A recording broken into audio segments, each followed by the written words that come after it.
Dan Allah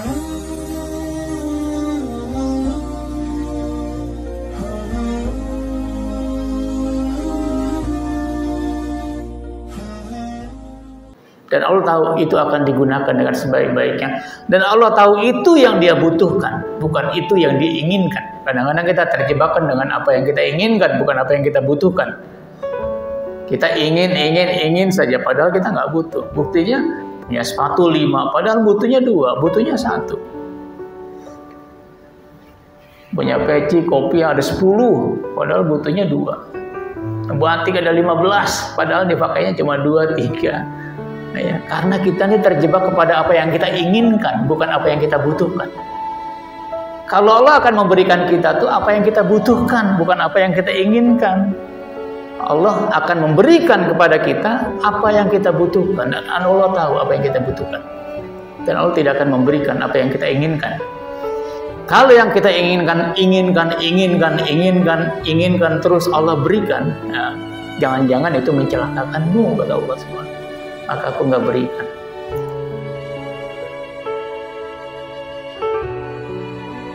Assalamualaikum warahmatullahi wabarakatuh.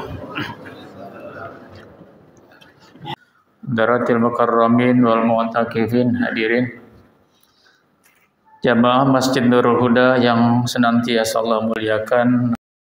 Kita akan terus lanjutkan kaji dan ngaji kita Al-Hikam.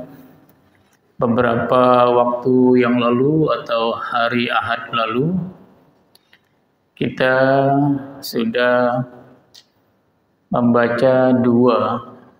mengkaji dua hikmah atau ungkapan hikmah dari beliau, dari Ibnu Athaillah Al-Iskandari. Saya ingin review sedikit, ulang sedikit untuk menghangatkan supaya tidak lupa. Maklum musim hujan sudah tiba. Udah mulai dingin ya Pak ya. Alhamdulillahirabbil alamin. Nah, nanti barangkali kita lihat saja nih, ada nggak kira-kira kenapa kemarau panjang kemudian hujannya baru mulai sekarang. Siapa tahu ada terselip nasihat-nasihat Ibnu Athaillah ya, dari apa yang kita alami dalam kehidupan kita sehari-hari. Di malam Senin yang lalu kita sempat membaca dua kalimat hikmah, ungkapan hikmah dari beliau Ibnu Athaillah. Nah, itu ada ungkapan min alamati mautil qalbi adamul husni ala ma fataka minal muwafiqati wa tarkun nadam ala ma fa'altahu min wujudi zallati. Jadi di antara tanda-tanda matinya hati adalah adamul husni. Enggak sedih kalau tidak sedih kalau sampai meninggalkan ketaatan kepada Allah Subhanahu wa taala.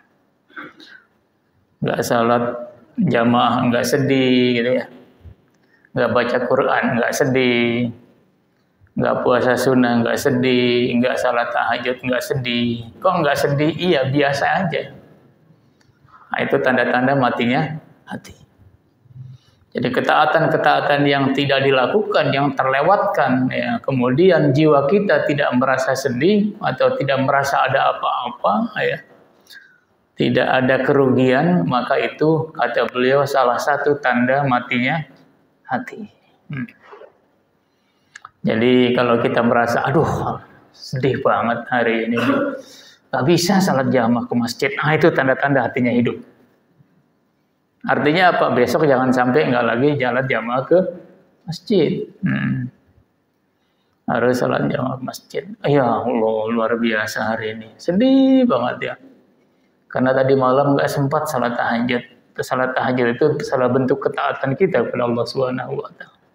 Nah, kalau kita masih ada rasa sedih betul, tinggalkan ketaatan kita kepada Allah Subhanahu wa taala, itu berarti hati kita masih hidup. Ya, masih terkontrol, masih ada cahaya ilahiyah, gitu ya. Nggak baca Quran, sedih banget, aduh. Hari ini sampai nggak baca Quran, padahal buka medsos itu berjam-jam, kira-kira begitu ya. Quran pun nggak tersentuh dan tidak dibaca, seberapa menit pun, ya, gitu kan. Atau terlupakan sama sekali, gitu kan. sedih banget itu tidak sampai dilakukan. Nah, itu tandanya bahwa hati kita masih hidup. Kesempatan berikutnya baca Quran. Sama dengan tanda yang lain, wa tarkun nadam ala ma fa'altahu min wujudi zallat, dan tidak menyesal ya melakukan hal-hal yang melanggar atau melakukan hal-hal yang dalam tanda kutip ada kemaksiatan, ada dosa terhadap Allah Subhanahu wa taala. Enggak menyesal. Habis bohongin orang enggak menyesal. Itu kira-kira ya. Habis menyakiti orang tidak menyesal, habis menzalimi orang tidak menyesal. Itu kira-kira ya Pak ya. Ya, kalau itu yang terjadi pada diri kita, maka itu merupakan salah satu tanda matinya hati. Mestinya kalau sudah melakukan keburukan-keburukan, kemaksiatan-kemaksiatan, harusnya ada perasaan menyesal. Dan menyesal ini adalah salah satu rukun daripada taubat. Taubat itu kan baru orang dikatakan taubat nasuha, salah satu rukunnya adalah dia menyesal terhadap perbuatan-perbuatan yang buruk ya, yang dia lakukan, dan berjanji pada dirinya sendiri dan pada Allah Subhanahu wa taala untuk tidak mengulanginya lagi. Ya, kalau tidak menyesal terhadap kemaksiatan yang pernah kita lakukan, maka itu tanda-tanda matinya hati. Yang kedua yang pernah kita baca kemarin adalah khaf min wujudi ihsanihi ilaika bidawami isaatika ma'ahu ayyakuna zalika istidrajan laka.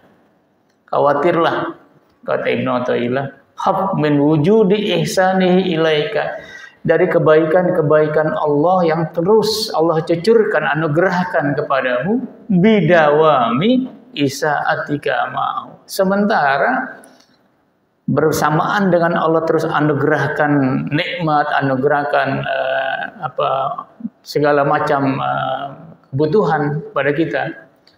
Ya, bersamaan dengan itu kita terus saja rajin maksiat. Kita terus saja rajin berbuat dosa-dosa. Kita terus saja misalnya tidak mendekatkan diri kita pada Allah Subhanahu wa taala. Tapi nikmatnya terus mengalir, anugerahnya terus tidak pernah berhenti. Karir terus menanjak.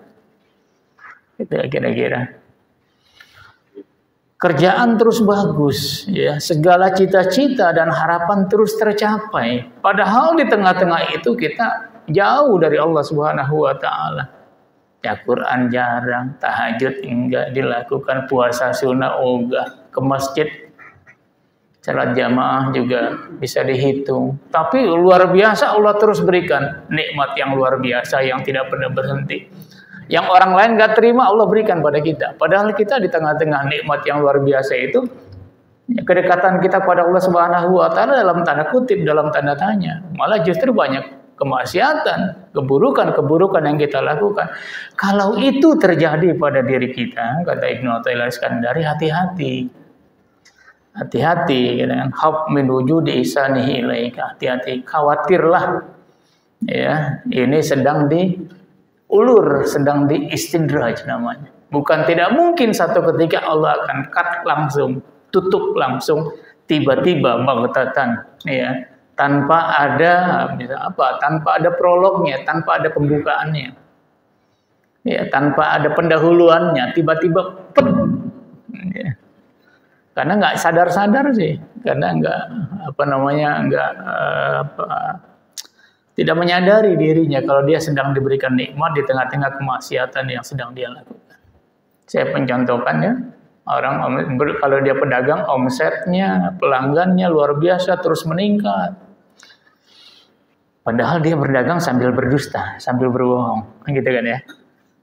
Dia berbohong iya, tapi Allah berikan terus nikmat yang luar biasa. Nah, ini kalau sudah ini terjadi nih, hati-hati nih. Hati-hati nih. Lampu kuning mulai.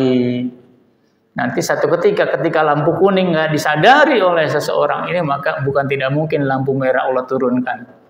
Langsung kartu merah. Malah kadang-kadang nggak pakai lampu kuning lagi. Langsung saja, gitu kan. Saya contohkan kan kemarin ya, luar biasa, karir, perusahaan, pabrik, ya luar biasa omsetnya, tiba-tiba dalam waktu setengah jam atau 1 jam selesai, hanya karena konsleting listrik. Terbakar semua, asetnya semua terbakar, nggak ada yang tersisa. Rumah juga begitu ya, rumah. Bangun luar biasa, kita bangun lama, kadang-kadang bisa 2 tahun, 3 tahun dibangun. Tapi karena kita nggak sadar terus diberikan nikmat Allah Subhanahu wa Ta'ala, sementara kita terus menjauh, ya sudah. Ini masalah-masalah ya kecil saja ya, masalah-masalah kecil, konsleting listrik segala macam, rumah hanya dalam waktu setengah jam selesai. Itu kita bangunnya 3 tahun, bangunnya 2 tahun. Dikasih lampu kuning nggak sadar sih. Kadang-kadang dikasih lampu kuning juga masih nggak mau sadar juga ya, dikasih lampu merah. Kadang-kadang nggak pakai lampu kuning lagi, langsung ke lampu merah. Itu kan luar biasa Pak. Ya. Jadi ini memang harus hati-hati. Makanya ketika kita sadar ini ya, kita harus kembali tuh. Wah, ini hidup enak bener nih, gitu kan. Zona aman lah kita. Luar biasa, sehat terus, karir nanjak terus, ya, rezeki luar biasa. Sadar itu, infak saya gimana ya kira-kira, sedekah saya gimana kira-kira, ibadah saya seperti apa ya kira-kira. Cepat sadari Pak, ya cepat disadari, jangan sampai kita lengah, kita lalai, ya kan nggak berimbang itu, nggak adil kita. Allah teruskan berikan nikmat sementara kita tidak mengenal atau tidak dekat dengan orang yang atau pihak yang memberikan nikmat. Baik jamaah, kita lanjutkan. Ini ada kalimat hikmah berikutnya di dalam halaman 91. Ini memang saya coba pindah-pindah supaya kita mengambil kata-kata hikmah atau kalimat-kalimat hikmah yang barangkali sering kita alfa dalam kehidupan kita, nah, kemudian beliau nasihati. Bisa terjadi pada diri kita. Urudul amdad bihasabil isti'adad. Ini kan kalimatnya indah kan? Urudul amdad bihasabil isti'adad wa syurukul anwar ala hasabi sofail asrar. Kalimatnya singkat tapi indah ya. Wurudul amdad bihasabil isti'adad, dad itu kan ujungnya. Wurudul amdad bihasabil isti'adad wa syurukul anwar ala hasabi sofail asrar. Anwar asrar ujung. Apa maksudnya nih jamaah yang dimuliakan Allah Subhanahu wa Ta'ala? Urudul amdad, ini kita terjemahkan dulu ya kalimat hikmah ini, kemudian nanti kita baca Abdullah Syarqawi bagaimana menjelaskan ini. Urudul amdad bihasabil isti'dad, datangnya bantuan pertolongan Allah Subhanahu wa Ta'ala itu bihasabil isti'dad, sangat tergantung kepada kesiapan kita. Sangat tergantung kepada kesiapan kita. Wasyurukul anwar ala hasabi safail asrar, dan terbitnya ya, cahaya-cahaya ilahi dalam diri dan jiwa seseorang itu sangat tergantung kepada jernihnya ya, hati nuraninya. Jadi cahaya ilahi itu akan muncul dan ada pada jiwa seseorang ketika hatinya itu jernih. Atau hatinya kotor dia. Kalau dia nggak bisa membedakan mana ini harta orang lain, mana harta saya, sikat aja berarti hatinya kotor. Nggak ada cahaya ilahi di dalam. Dia nggak bisa bedakan ini. Wurudul amdad minallahi ta'ala ala abdihi, datangnya ya, bantuan Allah Subhanahu wa Ta'ala, pertolongan Allah Subhanahu wa Ta'ala, atau nikmat karunia Allah Subhanahu wa Ta'ala kepada seorang hambanya ala abdihi bihasabil isti'dad, ay bihasabi isti'dadil abdi bitathhiri qalbihi wa mulazamatihi liwirdihi. Sangat tergantung kepada kesiapan seseorang atau seorang hamba Allah Subhanahu wa Ta'ala dengan bitathhiri qalbihi, dengan kesucian hatinya, wa mulazamatihi liwirdihi, dan kesinambungan ya. Dan mulazamah itu kelaziman ya, apa kontinuitas, keberlangsungan terus menerus liwirdihi ya. Nah, wiridnya, zikirnya, ingatnya kepada Allah Subhanahu wa taala. Jadi datangnya bantuan-bantuan Allah Subhanahu wa taala, pertolongan Allah Subhanahu wa taala, nikmat dan karunia Allah Subhanahu wa taala itu sangat tergantung pada kesiapan diri kita. Kenapa sih kita nih udah luar biasa jungkir balik nih? Ya. Bekerja dengan baik, kemudian segala macam kok nggak naik-naik pangkat. Itu kira-kira ya. Artinya belum datang tuh kan karunia Allah Subhanahu wa taala yang kita harapkan. Kenapa? Ya, karena boleh jadi Allah tahu kita belum siap untuk itu. Diri kita belum dianggap siap. Makanya Allah nggak berikan. Paham, Pak? Paham ya? Iya, kira-kira begitu. Kenapa sih Allah tidak berikan itu? Karena dianggap biasa belistidak. Diri kita belum siap. Kalau diri kita udah siap, sucikan hati, sangat mendekatkan diri pada Allah Subhanahu wa taala. Ya, kekuatan mental, kesiapan psikis dan kejiwaan itu sudah siap, Allah pasti akan berikan kok. Jadi apa-apa yang kita harapkan betul dari Allah Subhanahu wa taala, bantuan Allah Subhanahu wa taala, pertolongan dan karunia yang kita harapkan betul itu belum datang-datang, itu enggak usah. Kita jangan kemudian menyatakan Allah itu enggak sayang pada kita. Allah melalaikan kita, Allah melupakan kita. Justru Allah lihat kita, sayang kita. Kalau aneh kasih ente sekarang, ente yang ente minta nih membahayakan ente. Ente belum siap.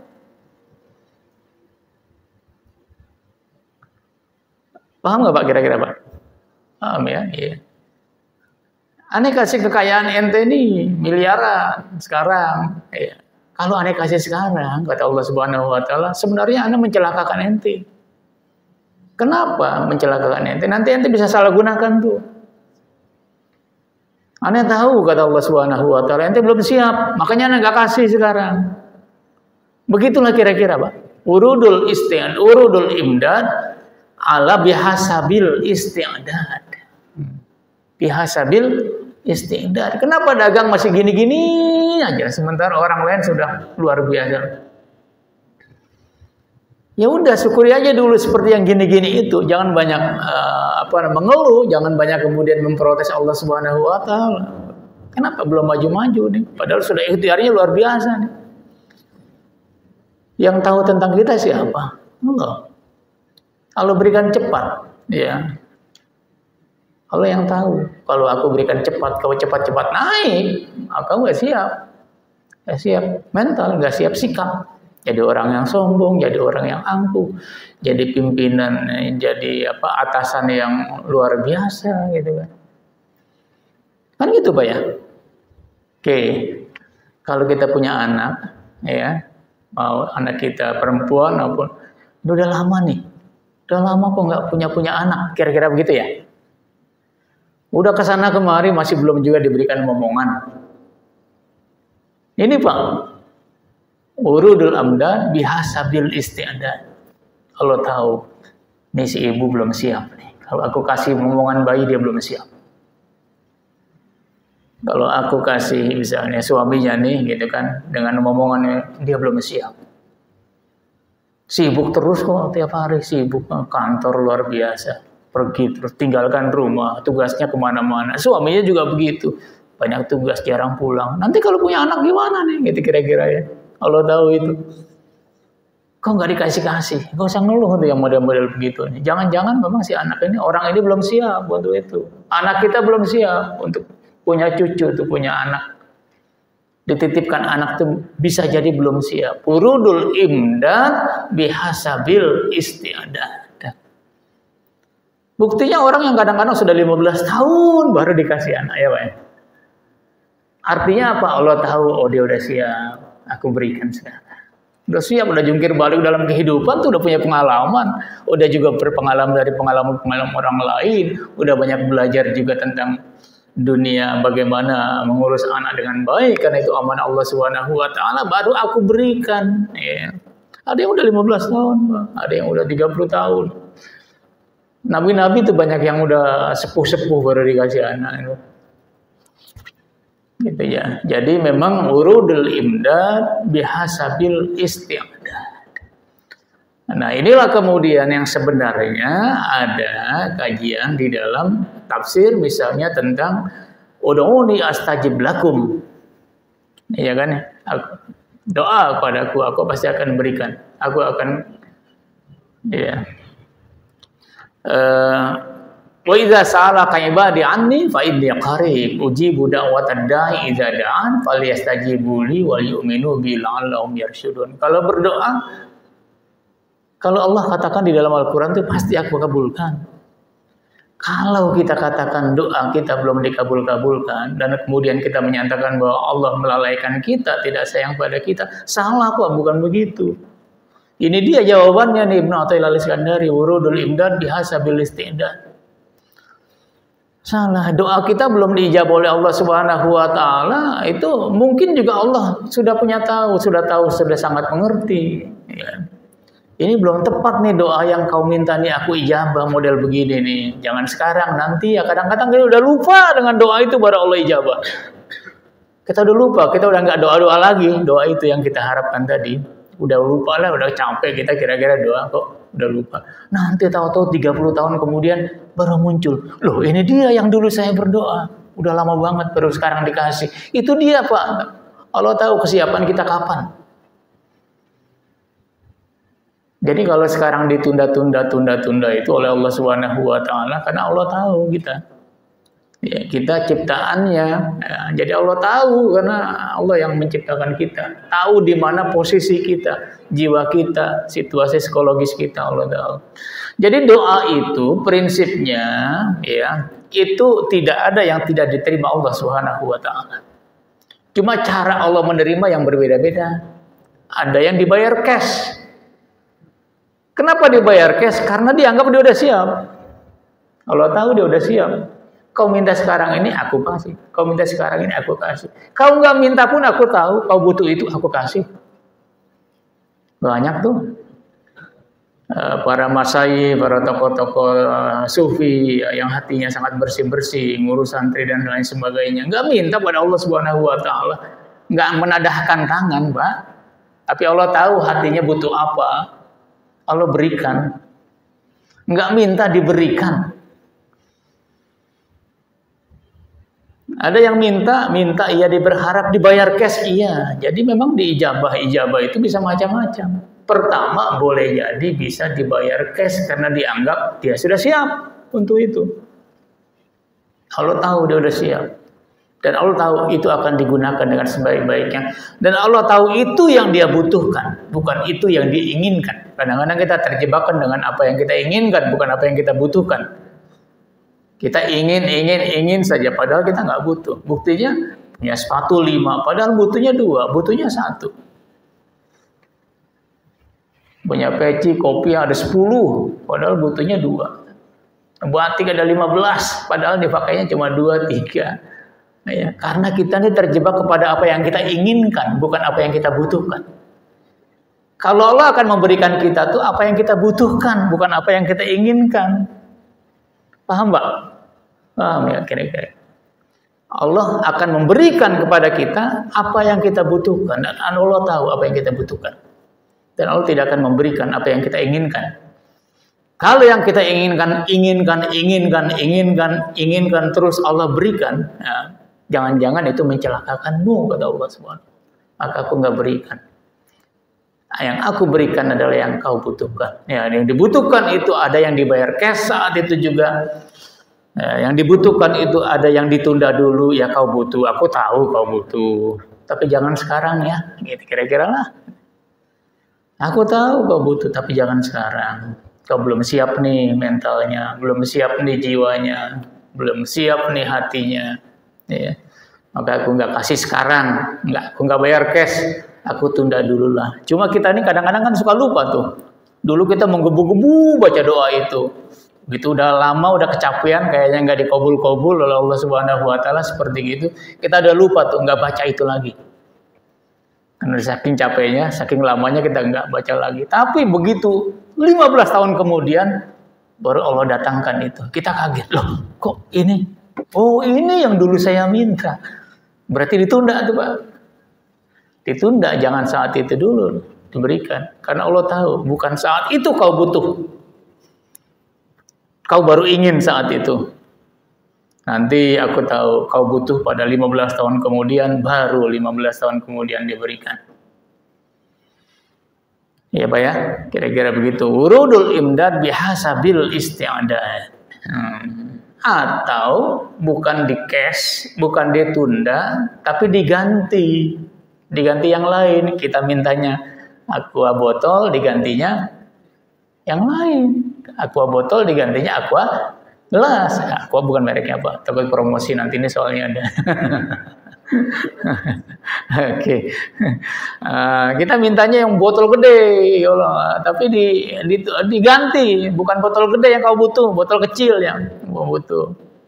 Kasih yang botol kecil ya, diganti. Atau bukan yang di botol, yang diganti dengan yang lain, diganti dengan susu, diganti dengan apa, diganti.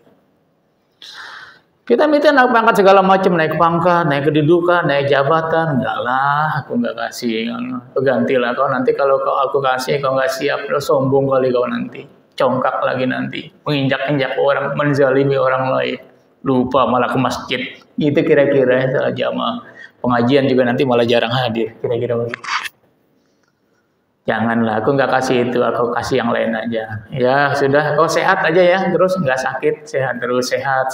Sehat itu diganti, pengganti dari doa-doa kita.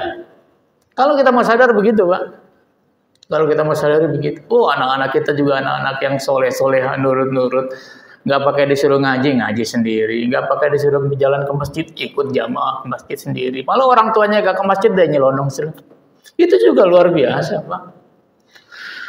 Lebih berharga dari kita punya pangkat dan kedudukan di kantor yang lebih tinggi. Karena Allah tahu kita butuhnya anak-anak soleh. Kita butuhnya istri-istri yang soleha. Bukan jabatan yang tinggi, bukan pangkat yang tinggi. Kira-kira begitu.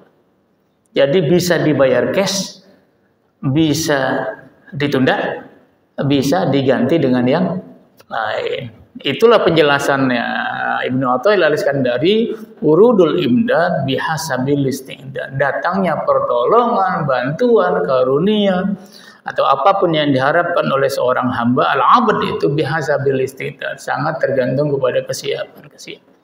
Kalau kita sudah siap ya diberi. Kalau kita dipandang Allah belum siap ya tidak diberi atau diberi yang lain ya. Karena Allah tahu apa yang kita butuh tadi, bukan apa yang kita ingin. Kalau kita apa yang kita ingin repot, memang konsumtif semua kita kalau apa yang kita ingin. Iya kan Pak ya? Kalau coba nih Bapak nih, sering jalan-jalan di ke toko sepatu. Ada model-model baru. Pengen lagi. Kalau di rumah ada tuh, di rumah ada. Sendal. Pengen lagi itu ya. Padahal di rumah ada. Gitu. Lama dikumpulin. Istri kita gitu juga sama. Ya, kenapa Pak di dapur tuh? Di atas bagian-bagian itu ada dus ini, alat masak ini. Padahal nggak dibutuhkan tuh. Cuma ingin aja. Lagi kumpul-kumpul, ada arisan, gitu kan. Kemudian ada promosi, ada demo alat masak, akhirnya tergiur semua beli iuran. Dipakai 1 kali, 2 kali, taruh aja, kemudian didus lagi, taruh di atas. Gitu kan Pak ya. Besoknya lagi gitu lagi, ada piring lagi, alat masak lagi. Wah di dapur tuh banyak tumpukan-tumpukan itu. Padahal nggak dipakai. Itu bukan yang kita butuhkan. Itu cuma hanya sekedar yang kita inginkan. Padahal nggak dibutuhkan. Dipakai ya 1 2 kali aja gitu kan. Alat-alat bakar ikan segala macam, alat sate segala macam. Akhirnya ujung-ujungnya yang pakai ditusuk-tusuk juga, yang pakai arang juga yang dipakai. Pakai oven, microwave, macam-macam ya Pak ya. Dipakai 1 2 kali. Masya Allah bayar listriknya kok tinggi amat ya. Gitu kan. Bayar listriknya kok tinggi amat. Udah mikir-mikir, akhirnya taruh lagi di atas. Besoknya ada lagi, tumpuk lagi. Kan itu kan. Karena kita terjebak kepada apa yang kita inginkan, bukan apa yang kita butuhkan. Ya. Tapi suaminya mau juga bayarin, jadi akhirnya jadi numpuk juga. Nggak selesai. Apalagi sekarang nih dunia COD, dunia antar sampai ke rumah. Apa aja setiap hari tukang antar paket datang ke rumah. Karena begitu dilihat check out bayar gitu kan. Nggak dibayar COD saja, bayar di rumah nanti.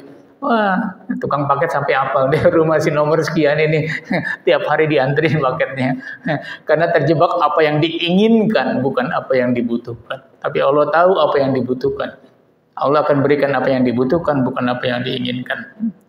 Wa syurukul anwar ala hasabi safa'il asrar, dan terbitnya, munculnya cahaya-cahaya bersih ilahi di dalam diri seseorang itu sangat tergantung kepada kebersihan jiwanya. Ya, safa'il asrar ya. Ta'lilun lima qablahu wa idahun lahu ay syuruku anwaril yakin wal irfan wahyal imdadat al-mazkura ala hasabi safa'il asrar min katsiri ta'alluq bil athar war rukun ilal aghyar wa la yakunu safa'uha ghaliban illa bimulazamatil awrat. Syurukul anwar. Jadi munculnya cahaya-cahaya ilahi ya. Ya, kejernihan dirinya.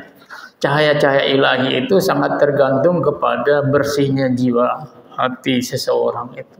Jadi cahaya-cahaya ilahi jadi bersih, dia tahu betul ya kan, ada hati nurani itu kan hati yang tercahaya, hati yang diberikan cahaya, tahu dia ya. Jadi kalau hatinya cahaya-cahaya ilahi itu muncul pada diri seseorang itu nggak mungkin muncul ya kalau jiwanya tidak dalam keadaan bersih, safa. Ya, makanya kalau yang artinya tidak ada cahaya-cahaya ilahi, tidak muncul pada dirinya, tidak ada, dia nggak bisa bedakan, itu semua gelap, Pak, gelap semua. Semuanya dia sangka itu punya dia, padahal punya orang diambil juga, karena gelap ininya, nggak muncul cahaya ilahi. Nggak bisa bedakan dia ini orang tua juga dipersoalkan di pengadilan, digugat segala macam, itu orang tua yang melahirkannya, dia artinya gelap. Ya, urusan duniawi, urusan harta, urusan warisan. Tapi orang tua kemudian diangkat, masukkan, disidangkan, diajukan ke pengadilan. Orang tuanya. Memang nggak bisa dengan cara lain. Kalaupun ada hal yang mesti diselesaikan, gitu kan ya. Karena gelap ini. Sama saudara kandung juga begitu. Sama siapa, sama guru-guru atau sama siapa, sama sahabat yang lain juga begitu. Sama teman juga begitu. Pasar apalagi Pak, hati-hati persaingan kan gitu. Ya, bisa sikut kanan, sikut kiri, tonjok kanan, tonjok kiri, tendang kanan, tendang kiri. Itu karena apa? Karena hatinya nggak ada cahaya nurani pada dirinya dan jiwanya gelap. Ya. Gelap itu terjadi karena banyak berbuat maksiat, banyak berbuat dosa. Jadi kata Rasulullah SAW, ketika seseorang berbuat dosa itu muncul satu titik hitam pada jiwanya. Hati ini kita awalnya kan bersih, Pak, jernih. Iya, jernih hati kita. Bahkan kita diciptakan Allah Subhanahu wa taala, dilahirkan dalam keadaan fitrah gitu kan. Berarti ya hati kita, jiwa kita juga. Tapi begitu kita terkontaminasi masuk ke dunia nyata, duniawi ini, kita berinteraksi dengan berbagai macam hal. Ya, termasuk bukan hanya ketaatan tapi juga kemaksiatan, keburukan-keburukan. Keburukan dan dosa yang kita lakukan itu kata Rasulullah seakan-akan dia seumpama seperti titik hitam yang muncul pada jiwa yang bersih, yang tadinya bersih, yang fitrah itu. Nah, kalau satu dosa kita lakukan, satu titik hitam, muncul lagi kita melakukan yang lain, muncul lagi titik hitam. Makin banyak kita melakukannya, makin banyak titik hitam. Yang tadinya bersih, suci, dan jernih itu lama-kelamaan kan banyak titik hitamnya, Pak. Banyak titik hitamnya itu jadi nggak bersih lagi. Kalau Bapak umpamakanlah kertas lah, Pak. Ambil kertas putih dah, itu kertas HVS atau apa. Satu kali Bapak titikin hitam tuh, satu hari. Atau pagi titikin hitam, siang titikin hitam. Terus. Dalam 1 bulan Bapak bisa lihat itu putihnya seperti apa. Udah bercak. Gelap. Semakin banyak. Ya kita usia kita berapa lama? Berapa tahun kita? Bisa jadi yang putihnya itu udah semua gelap dengan titik-titik itu. Kalau sudah gelap begitu ya udah gelap. Itu tadi ya, cahaya nurani, cahaya ilahi itu udah nggak muncul lagi pada hatinya dia. Keras, galak, tidak manusiawi, intimidasi, nggak bisa membedakan yang mana yang benar, yang mana yang salah, nggak punya tata krama kesantunan, nggak adaban, moralnya gitu kan, segala macam yang lain tuh bisa Oke, jamaah yang dimuliakan Allah Subhanahu wa taala. Kita lanjutkan satu kata hikmah lagi. Jadi mudah-mudahan ini jadi nasihat kuat buat kita ya, Pak. Ya, jadi kalau misalnya kita masih ditunda-tunda, kita disayang Allah Subhanahu wa taala. Kenapa sayangnya? Bagaimana sayangnya? Sayangnya supaya kita selamat. Karena kan Allah tidak ingin kita ini celaka, pasti kita diinginkan kita selamat. Jangan sampai kita celaka. Makanya dikasih pedoman. Al-ghafil iza asbaha yanzuru madza yaf'al wal aqil yanzuru madza yaf'alullahu bihi. Orang-orang yang lalai itu adalah orang yang apabila bangun pagi atau pada setiap paginya dia melihat ya, apa yang hari ini dia pasti akan lakukan. Sementara orang yang akil, orang yang cerdas itu, ya, orang yang tauhidnya kuat itu, ya, kalau dia bangun pagi, setiap pagi dia akan melihat madza yaf'alullahu bihi, apa yang Allah akan perbuat pada dirinya hari ini. Nah, ini juga dalam banget ini, Pak. Al-ghafil 'ani tauhidi wa anna kulla syai'in biqada'illahi wa qadrihi idza asbaha yanzuru madza yaf'al ayyun yansabu atau yunsibu af'alahu ila nafsihi fayaqulu madza af'alu fi hadzal yaum masalan. Orang-orang yang lalai kata Ibnu Athaillah adalah kalau dia bangun pagi itu dia sudah ngurusin, mikirin, merencanakan dan memastikan hari ini dia pasti akan melakukan apa. Itu namanya orang yang ghafil, orang yang lalai. Hari ini saya akan ke kantor, pasti saya akan berangkat ke kantor. Ya. Seakan-akan dia yang menentukan betul kalau dia hari ini dia bisa berangkat ke kantor. Hari ini jam sekian saya ada meeting, seakan-akan dia tahu betul bahwa jam sekian dia pasti bisa melakukan meeting. Hari ini saya akan ke pasar, hari ini saya akan mengantar anak jam sekian akan ketemu ketemu pelanggan dan sebagainya itu kan. Itu pagi-pagi, setiap pagi itu kadang-kadang sudah kan orang sudah mikirin agenda, Pak. Bukan pagi-pagi, malam malah kadang-kadang sudah mikir. Kalau orang-orang sibuk kan gitu, apalagi sama juga dengan kita. Malah kadang-kadang lagi sholat sudah mikirin agenda. Lagi sholat, habis johor nih, ntar habis johor kondangan nih jam 2, jam 1, lagi sholat, ingat kondangan, udah mikir agenda, sudah memastikan ntar jam 1 mau berangkat kondangan. Yang menentukan jam 1 pasti kondangan tuh siapa? Kita atau Allah yang menentukan? Ya, ini orang yang lalai itu malam kayak pagi kayak kapan pun dia sudah memikirkan nih apa yang dia mau lakukan dan pasti dia akan bisa lakukan. Itu yang orang yang lalai. Melepaskan apa yang akan dia lakukannya itu dari keterlibatan Allah Subhanahu wa taala. Seakan-akan dia yang berkuasa, dia yang menentukan, dia yang memastikan. Saya pasti akan bisa nganter anak hari ini. Saya pasti bisa akan meeting, saya pasti bisa akan berangkat ke kantor, saya pasti akan bisa bertemu dengan pelanggan. Pasti. Berkuasa dia, lebih berkuasa dari Allah Subhanahu wa taala. Seakan-akan Allah dilepaskan saya. Padahal baru keluar rumah aja kadang-kadang kepleset. Baru keluar dari rumah udah kepleset. Padahal ngeluarin motor. Motor dilepas, belum distandarin, lupa standarin. Tahu-tahu ketiban kaki. Banyak enggak, Pak? Banyak. Kau udah memastikan bahwa berangkat ke kantor gitu kan. Baru jalan keluarin mobil belum lama tiba-tiba ada masalah di jalan gitu kan ya. Salah sendiri sih kita memastikan. Sombong sekali kita kan. Wah, drivernya bagus tuh saya katakan. Drivernya bagus, mobil baru, ban bagus, angin kencang. Pasti sampai Bogor nih, pasti sampai puncak nih gitu kan ya. Drivernya mantap gitu kan, mobil baru, press lah ini. Tahu-tahu di jalan raya ada masalah. Kita nggak ada. Kita melepaskan diri kita dari Allah Subhanahu wa taala. Ini belum selesai, Pak. Saya kira waktu Isya sudah tiba. Ya. Jadi ini kalimat yang tadi al-ghafil ini belum selesai. Nanti kita akan lanjutkan insyaallah di malam Senin berikutnya. Jamaah saya kira kita cukupkan. Mudah-mudahan Allah berikan kita kesehatan dan kekuatan untuk terus mendekatkan diri kepadanya dan kita mendapatkan bagian-bagian dari keberkahan dan rahmatnya dalam kehidupan kita sehari-hari.